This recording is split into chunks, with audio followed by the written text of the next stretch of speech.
Assalamualaikum warahmatullahi wabarakatuh.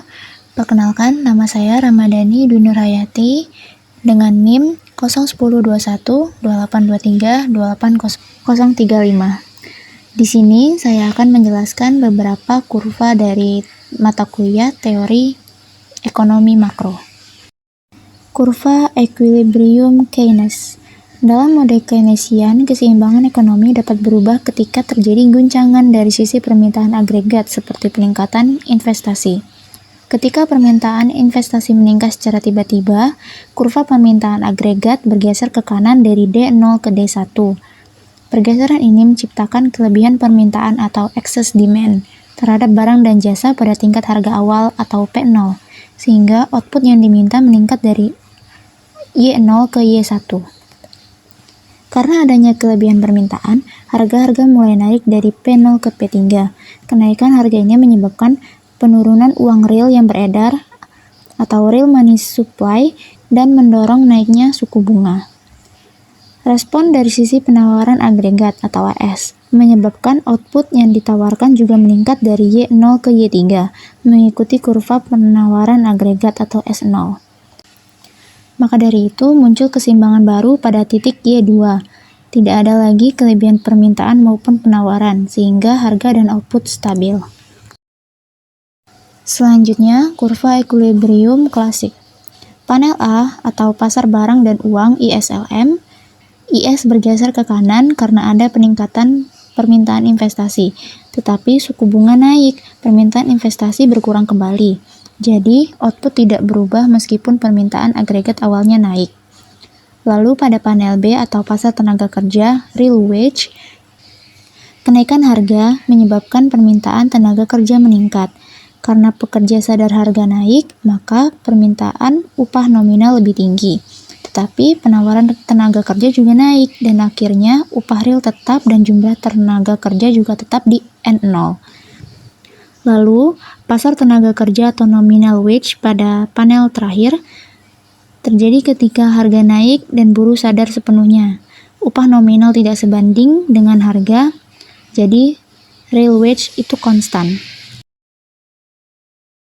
Selanjutnya, kurva kebijakan fiskal. Pada panel A, model ISLM adalah kebijakan fiskal. Pemerintah menambah belanja atau G meningkat.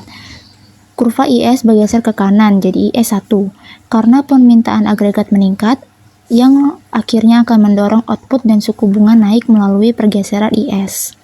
Pada panel B menunjukkan bagaimana pasar tenaga kerja merespon terhadap kenaikan harga akibat kelebihan permintaan di panel A. Ketika harga naik, perusahaan butuh lebih banyak tenaga kerja untuk tingkat output yang lebih tinggi.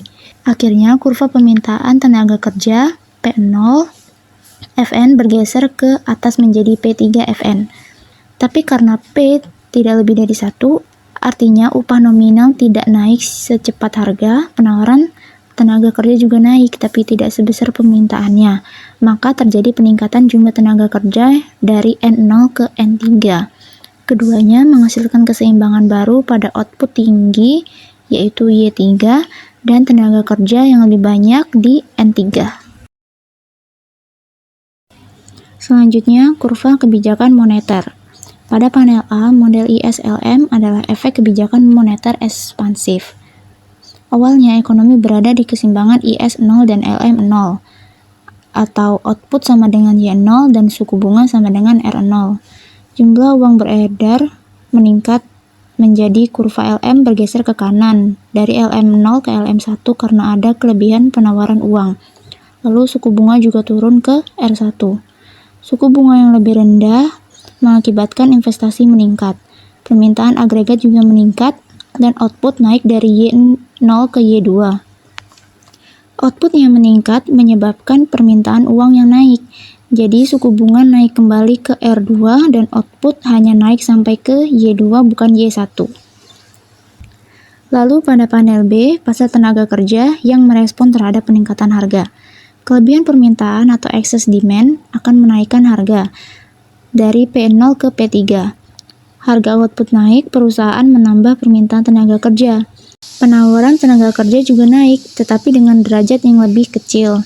Lalu, kurva penawaran tenaga kerja bergeser ke P3. Hasil akhirnya adalah peningkatan jumlah tenaga kerja dari N0 ke N3 dan output naik dari Y0 ke Y3.